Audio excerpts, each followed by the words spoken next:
அழுதழுதே சோகம் மீறி அயர்ந்தே தூங்கினார் பிலால்.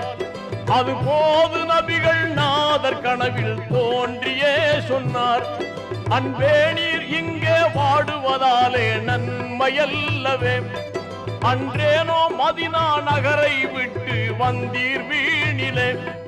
பழுதாகிய தூக்கம் கலைந்ததும் ஓடோடி தேடினார்.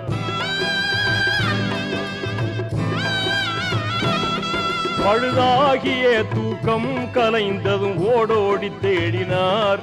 பெருமானே யார ரசூலே என்று பதறியே பிலால், பெரும் பிழையே செய்த பாவியானேன் என்று எண்ணியே, பெரும் பிழையே செய்த பாவியானேன் என்று எண்ணியே, பயகம்பர் வாழும் மதினா நோக்கி சென்றார் மீண்டுமே.